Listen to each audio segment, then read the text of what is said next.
Hey everybody, welcome back to our fourth video of A Raisin in the Sun. It's cold outside, looking out the window. It's miserable, it's wet, and I need it to get better soon. I need some warm weather. I'm gonna go crazy. Okay, so we left off with Asagai about to come in. We gotta meet Asagai. Now, I really appreciate you watching the other videos and doing your work. I know an assignment came out today saying Act 2, Scene 1, and we're not quite there yet, so just wait. Let's watch the videos and you can do the work, okay? Um, so let's start. Now, I want to remind you, because maybe you didn't just get finished watching it, and I know I filmed it a few days ago, that when Benitha talked to Mama about Asagai coming over, because obviously it's a present for us, that's why she said, "You can't come over." "Oh, you have something? Oh, okay, come on over then." Um, she said, "Don't go asking questions about Africa." And Mama goes, "Isn't that the nation's founded by slaves?" And she goes, "No, that's Liberia, Mama. All people know about Africa is Tarzan." Getting all haughty with Mama. Now it's kind of funny because when Asagai comes in, Mama kind of uses that and throws that back. It's funny. It'd be much funnier if we were watching it or reading it all at the same time, and you could see that connection. But all right, let's read a little bit. Ready? I'm on page 41, where the glassy-eyed look melts, and then she collapses into a fit of heavy sobbing, and the bell rings because Ruth went to the doctor. And she says, "I'm all right." Mom says, "She? What doctor you done gone to?" Hmm. Did you think about that one? Did you think about that over the break? Oh, wow. After the last video, where did she go? What was she thinking? What was she planning on doing? Has she already done something? Hmm. All right. Oh, that must be Asagai. Come on now, honey. You need to lie down and rest a while, then have some nice hot food. Mama and Ruth exit. Ruth's wait on her mother-in-law, beneath herself, profoundly disturbed, opens the door to admit a rather dramatic-looking young man with a large package. "Hello, Elio!" Holding the door open and regarding him with pleasure. "Hello. Well, come in, and please excuse everything. My mother was very upset about my letting anyone come here with a place like this." Asagai. "You look disturbed, too. Is something wrong?" "Yes, we've all got acute ghetto-itis." She smiles and comes toward him, finding a cigarette and sitting. "So, sit down. How is Canada?" "Canadian."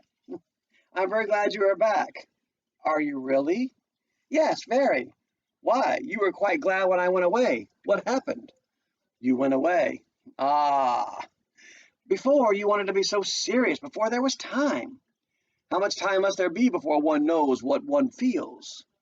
Stalling this particular conversation, her hands pressed together in a deliberately childish gesture. "What did you bring me?" Handing her the package. "Open it and see." Beneath it, eagerly opening the package and drawing out some records in the colorful robes of a Nigerian woman. "Oh, Asagai! You got them for me? How beautiful! And the records, too." She lifts out the robes and runs to the mirror with them and holds the drapery up in front of herself. What does she look like in them? "I shall have to teach you how to drape it properly." He flings the material about her for the moment and stands back to look at her. "Ah, opagade, opagamusle," a Yoruba exclamation for admiration. "You wear it well, very well, mutilated hair and all." "My hair? What's wrong with my hair?" "Were you born with it like that?" "No, of course not." She looks back to the mirror, disturbed. "How then?" "You know perfectly well how. As crinkly as yours, that's how." "And it is ugly to you that way?" "Oh, no, not ugly, but it's so hard to manage when it's, well, raw. And so to accommodate that, you mutilate it every week." "It's not mutilation." "Oh, please, I'm only teasing you because you are so very serious about these things." He stands back from her and folds his arms across his chest, and he watches her pulling at her hair and frowning in the mirror. "Do you remember the first time you met me at school? You came up to me and you said, and I thought you were the most serious little thing I'd ever seen. You said, 'Mr. Asagai, I want very much to talk with you about Africa. You see, Mr. Asagai, I'm looking for my identity.'" "Yes." She's not laughing. Still teasing and reaching out and taking her face in his hands and turning her profile to him. "Well, It is true that this is not so much a profile of a Hollywood queen as perhaps a queen of the Nile. But what does it matter? Assimilationism is so popular in your country. Wheeling passionately, sharply, I am not an assimilationist. The protest hangs in the room for a moment, and Asagai steadies her, his laughter fading. Such a serious one. So, you like the robes? You must take excellent care of them. They are from my sister's personal wardrobe. All right, so let's stop for a second and say, hey, what is assimilationism? Anybody? Well, I know who will answer. Ready? Hey, Google, what's assimilationism? Here's the definition of assimilation: the process of taking in and fully understanding information or ideas. That's not the definition we want, is it? Okay, so assimilationism in our context is taking your own ideas and beliefs from your culture and mixing them with the ideas and beliefs of the dominant culture and all coming together as one, assimilating, becoming one, instead of keeping what's important to you and keeping separate from the main dominant culture. It gets to the point where you can no longer distinguish one culture from another, right? So he's talking about her hair, talking about the way she dresses, that the folks that came from Africa have lost their African heritage, have lost what makes them African, and they've just become American, for lack of a better term, but I don't mean that in a negative way, but they've lost that which makes them unique. So they've assimilated, they've adopted the culture of the ways of the dominant culture, so you can no longer distinguish between the two. Okay? So he's accusing the people in America of being assimilationists, right? And she doesn't like that at all. Such a serious one. Oh, I don't know if I read this or not. I started talking about assimilationism, I don't know. So you like the robes? You must take excellent care of them. They are from my sister's personal wardrobe. You sent all the way home for me? For you, I would do much more. Well, that is what I came for. I must go. Will you call me Monday? Yes, we have a great deal to talk about. I mean, about identity and time and all that. Time? Yes, about how much time one needs to know what one feels. You never understood that there is more than one kind of feeling which can exist between a man and a woman, or at least there should be. No, between a man and a woman there need be only one kind of feeling. I have that for you, now even, right this moment. I know, and by itself it won't do. I can find that anywhere. For a woman it should be enough. I know, because that's what it says in all the novels that men write, but it isn't. Go ahead and laugh, but I'm not interested in being someone's little episode in America, or one of them. He burst into laughter again. That's funny, huh? It's just that every American girl I've known has said that to me. White, black, and this you are all the same, and the same speech, too. Yep, yep, yep. It's how you can be sure that the world's most liberated women are not liberated at all. You all talk about it too much. Mama enters and is immediately all social charm because of the presence of a guest. Oh, Mama, this is Mr. Asagai. How do you do? How do you do, Mrs. Younger? Please forgive me for coming at such an outrageous hour on a Saturday. Well, you're quite welcome. I just hope you understand that our house don't always look like this. You must come again. I would love to hear all about your country. I think it's so sad the way our American Negroes don't know nothing about Africa except Tarzan and all that. And all that money they pour into these churches when they ought to be helping you people over there drive out them French and Englishmen done taking away your land. The mother flashes a slightly superior look at her daughter upon completion of the recitation, right? Because she just said back to Mr. Asagai what Benita had said to Mama earlier. He's taken aback by this sudden, acutely unrelated expression of sympathy. Yes, yes, smiling at him and suddenly relaxing and looking him over. How many miles is it from here to where you come from? Many thousands. I bet you don't have to look after yourself being away from your mama either. I expect you better come around here from time to time and get yourself some decent home-cooked meals. Thank you. Thank you very much. Well, I must go. I will call you Monday, Alayo. What's that he call you? Oh, Alayo. I hope you don't mind. It is what you would call a nickname, I think. It is a Yoruba word. I am Yoruba. I thought he was from Nigeria is my country. Yoruba is my tribal origin. You didn't tell us what Alayo means. For all I know, you might be calling me a little idiot or something. Well, let me see. I do not know how just to explain it. The sense of a thing can be so different when it changes languages. You're evading. No, really, it is difficult. It means it means one for whom bread, food is not enough. Is that all right? Thank you. Looking from one to the other and not understanding any of it. Well, that's nice. You must come again. See us again, Mr. Asa Guy. Yes, do come again. Goodbye. Lord, that's a pretty thing just went out here.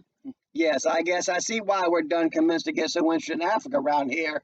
Missionaries, my Aunt Jenny. It's because he's so good looking. He's a young man that's a hot young man that you want to be with. That's why he's so interested in Africa. Nothing about wanting to find your identity and stuff. All right. It's funny. He calls her a Lio, right? One for whom food is not enough because she always wants more, right? She's trying to find something. I said before, she's trying to fill a hole that's inside her. She doesn't really understand why, flitting from one thing to the next, right?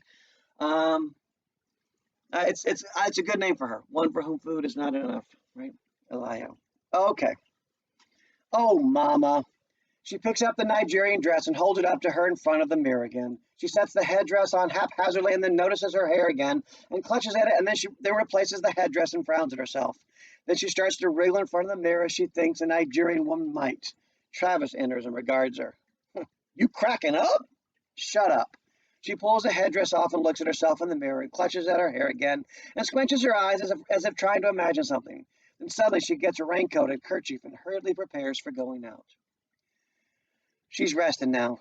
Travis, baby, run next door and ask Miss Johnson to please let me have a little kitchen cleanser. This here can is empty as Jacob's kettle. I just came in. Do as you told.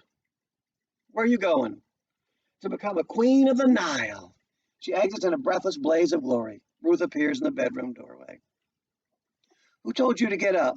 Ain't nothing wrong with me to be lying in no bed for. Where did Benny go? Far as I can make out, to Egypt. What time is it getting to? 10:20. And the mailman going to ring that bell this morning just like he done every morning for the last umpteen years. She said to tell you that she don't have much. Laura, some people like a name sure is tight-fisted. Mark 2 cans of cleanser down on the list there. Is she that hard up a kitchen cleanser? I sure don't want to forget to get her none. Lena, maybe the woman's just short on cleanser. Much baking powder she done barfed me all these years. She could have she could have done gone into the baking business. Ding dong. Boy, that was a terrible doorbell, wasn't it? Ding dong. That's even worse. When I was little, my dad brought home a doorbell that went ding dong, ding dong, ding dong, ding dong, ding dong, ding dong, ding dong, ding dong, ding dong, and it just went on and on and on. Drove my mom crazy. We only had it a couple of days, and my dad had to get rid of it. My dad, not that it is irrelevant at all, but my dad would always want to bring home something that was new and fancy. Right? The VCR came out. Now I know VCRs aren't fancy anymore. When the VCR came out, boy, we got one. We got one right away. Right? And it had a remote control. And by remote control, I mean it had a long wire attached to it that you could set back here on the couch, and it had a switch. You could flick up for play and down for stop. Flick up for play and down for stop. And it was wired, so you couldn't go too far away. But that was remote control, not like a infrared remote control, which, by the way, is beyond the red spectrum or ultraviolet, below the red spectrum, or ultraviolet, which is beyond the violet spectrum of colors you could see. Right? But he liked to bring home stuff when cell phones came out. Gosh, and we couldn't afford this stuff, which is the problem, right? They brought stuff home, we couldn't afford it. But cell phones came out, and he got a cell phone, and it was like this big. I mean, this big, right? Like $1 a minute to use it, or even more than that. I don't know.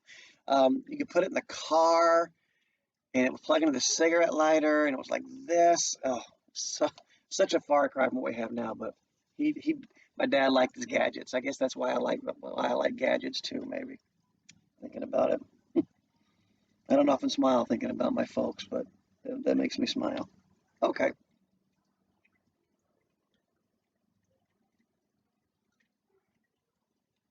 All right. I'm sorry. I lost my place and I'm coming back. All right.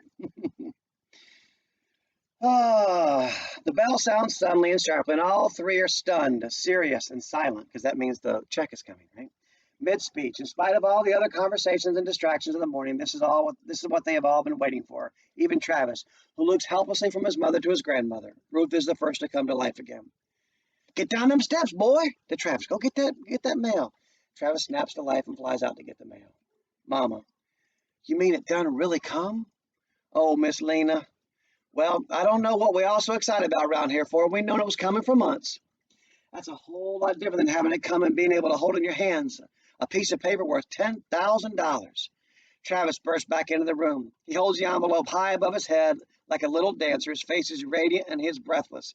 He moves to his grandmother with sudden slow ceremony and puts the envelope into her hands. She accepts it and then merely holds it and looks at it. Come on, open it. Lord have mercy, I wish Walter Lee was here. Open it, Grandma. Now you all be quiet. It's just a check. Open it. Now don't act silly. We ain't never been no people to act silly about no money. We ain't never had none before. Open it. Mama finally makes a good strong tear and pulls out the blue slice of paper and inspects it closely. The boy and his mother study it rapidly over Mama's shoulders. Travis, she's counting off of that. Is that the right number of zeros? Yes'm, $10,000. Golly, Grandmama, you rich. She holds the check away from her, still looking at it. Slowly her face sobers, gets serious, into a mask of unhappiness. $10,000. Put it away somewhere, Ruth. She does not look at Ruth. Her eyes seem to be seeing something somewhere very far off. $10,000. What's the matter with Grandmama? Don't she want to be rich? You going out and play now, baby. Travis exits. Mama starts wiping dishes absently, humming intently to herself. Ruth turns to her with kind exasperation. You gone and got yourself upset. I expect if it wasn't for you all, I would just put that money away or give it to the church or something. And what kind of talk is that? Mr. Younger would just be plain mad if he could hear you talking foolish like that. Yes, he sure would. We got enough to do with that money, all right. She halts then and turns up and looks at her daughter-in-law hard. Ruth avoids her eyes, and Mama wipes her hands with finality and starts to speak firmly to Ruth. Where'd you go today, girl? To the doctor. Now, Ruth, you know better than that. Old Dr. Jones is strange enough in his way, but there ain't nothing about him make somebody slip and call him she, like you done this morning. Well, that's what happened. My tongue slipped. You went to see that woman, didn't you? What woman you talking about? That woman who... they get interrupted by Walter, but you know what it is? That woman who does what? Did it come? Can't you give people a Christian greeting before you start talking about money? Did it come? Ruth unfolds the check and lays it quietly before him, watching him intently with thoughts of her own. Walter sits down and grasps it close and counts off the zeros. $10,000. He turns suddenly, frantically to his mother and draws some papers out of his breast pocket. Mama, look, old Willie Harris put everything on paper. Son, I think you ought to talk to your wife. I'll go on out and leave you alone if you want. I can talk to her later. Mama, look, son, will somebody please listen to me today? I don't allow no yelling in this house, Walter Lee, and you know it. Walter stares at them in frustration and starts to speak several times. And there ain't going to be no investing in no liquor stores. I don't aim to have to speak on that again. A long pause. Oh, so you don't aim to have to speak on that again. So you have decided. Well, you tell that to my boy tonight when you put him to sleep on the living room couch. Yeah, and tell it to my wife, Mama, tomorrow when she has to go out of here to look after somebody else's kids. And tell it to me, Mama, every time we need a new pair of curtains and I have to watch you go out and work in somebody's kitchen. Yeah, you tell me then. Walter starts to leave. Where are you going? I'm going out. Where? Just out of this house somewhere. I'll come too. I don't want you to come. I got something to talk to you about, Walter. That's too bad. Walter Lee, sit down. I'm a grown man, Mama. Ain't nobody said you wasn't grown, but you still in my house in my presence. And as long as you are, you'll talk to your wife civil. Now sit down. Oh, let him go on out and drink himself to death. He makes me sick to my stomach. And you turn mine too, baby. Ruth goes into their bedroom and slams the door behind her. That was my greatest mistake. Walter, what is the matter with you? Matter with me? Ain't nothing the matter with me. Yes, there is. Something eating you up like a crazy man. Something more than me not giving you this money. The past few years I've been watching it happen to you. You get all nervous, acting and kind of wild in the eyes. I said, sit there now. I'm talking to you. Mama, I don't need no nagging at me today. Seems like you get into a place where you always tied up in some kind of knot about something. But if anybody asks you about it, you just yell at them and bust out of the house and go out and drink somewheres. Walter Lee, people can't live with that. Ruth's a good, patient girl in her way, but you getting to be too much. Boy, don't make the mistake of driving that girl away from you. Why? What'd she do for me? She loves you. Mama, I'm going out. I want to go off somewhere and be by myself for a while. I'm sorry about your liquor store, son. It just wasn't the thing for us to do. That's what I want to tell you about. I got to go out, Mama. It's dangerous, son. What's dangerous? When a man goes outside his home to look for peace. Then why can't there never be no peace in this house then? You done found it in some other house? No, there ain't no woman. Why do women always think there's a woman somewhere when a man gets restless? Mama, Mama, I want so many things. Yes, son. I want so many things that they are driving me kind of crazy. Mama, look at me. I'm looking at you. You're a good looking boy. You got a job, a nice wife, a fine boy, and a job. Mama, a job. I open and close car doors all day long. I drive a man around in his limousine and I say, yes, sir. No, sir. Very good, sir. Shall I take the drive, sir? Mama, that ain't no kind of job. That ain't nothing at all. Mama, I don't know if I can make you understand. Understand what, baby? Sometimes it's like I can see the future stretched out in front of me, just plain as day. The future, Mama, hanging over there at the edge of my days, just waiting for me. A big looming blank space full of nothing, just waiting for me. Mama, sometimes when I'm downstairs and I pass them cool, quiet-looking restaurants where them white boys are sitting back and talking about things, sitting there turning deals worth millions of dollars, sometimes I see guys don't look much older than me. Son, how come you talk so much about money? Because it is life, Mama. Oh, so now it's life. Money is life. Once upon a time, freedom used to be life. Now it's money. I guess the world really do change. No, it was always money, Mama. We just didn't know about it. No, something has changed. You something new, boy. In my time, we was worried about not being lynched and getting to the north if we could, and how to stay alive and still have a pinch of dignity too. Now here come you and Benita talking about things we ain't never even thought about, hardly, me and your daddy. You ain't satisfied or proud of nothing we done. I mean, that you had a home, that we kept you out of trouble till you was grown, that you don't have to ride to work on the back of nobody's streetcar. You my children, but how different we done become. You just don't understand, Mama. You just don't understand. Son, do you know what your wife is expecting? Do you know your wife is expecting another baby? Walter stands, stunned, and absorbs what his mother said. That's what she wanted to talk to you about. Walter sinks down into his chair. This ain't for me to be telling, but you ought to know. I think Ruth is thinking about getting rid of that child. No, no, Ruth wouldn't do that. When the world gets ugly enough, a woman will do anything for her family, the part that's already living. You don't know Ruth, Mama, if you think she would do that. Ruth opens the bedroom door and stands there a little limp. Yes, I would too, Walter. I gave her a $5 down payment. There is total silence as the man stares at his wife and the mother stares at her son. Well, well, son, I'm waiting to hear you say something. I'm waiting to hear how you be your father's son, be the man he was. Your wife says she's going to destroy your child, and I'm waiting to hear you talk like him and say we are people who give children life, not who destroys them. I'm waiting to see you stand up and look like your daddy and say we done give up one baby to poverty and that we ain't going to give up a nut and marry another one. I'm waiting. Ruth, if you a son of mine, tell her. Walter turns, looks at her, and can say nothing. She continues bitterly. You are a disgrace to your father's memory. Somebody give me my hat. Ooh, Mama is mad. She says, I'm waiting for you to stand up and be like your daddy. Now remember she said, Big Walter, he loved his children. He'd sit there on that rug and think about his children. And they lost a baby.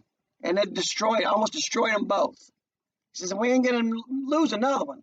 We're not going to let her go out there and have an abortion to get rid of this baby. Walter, say something. Be a man, Walter. Stand up and say something, Walter. Don't let this happen, Walter. And Walter just sits there quietly. Can't say nothing. And Mom's like, you a disgrace. She's had it. And she storms out. All right. So that's that one. We'll stop there for that one. I'll make you another one for Act 2, Scene 1. This is the questions I put up. I 1 second, baby. Okay. You can get up on the couch and show me a picture. Yep. You've done it for 25 minutes? Yep. Get on the couch and say hi. And I'll adjust those assignments so that you don't have to do so much this week. All right, anyway, I'll think about that. All right, so that's this week's episode. Marion, want to show your picture? It's about old day, and I do everything that you can help the old by. You can plant flowers. You can plant flowers. You can be in the sunshine. You can drink water and go to the beach. Go to the beach and then pick up garbage. I love it. Let's get it closer. I can see it. Oh, and Oh, is that a hand picking up garbage? Yeah. Oh, I love that No, hand picking up garbage. Okay. Okay. And then those can be seeds too to plant. All right. Should we? Hey, come on, get back up here. Get back up here. Should we give him a little TikTok? It's Again, not Mark? a taste. Yeah, come on, do a little TikTok together. You guys are good at that. Jason, do you know what you want to do? Yeah. Okay. I know. Return.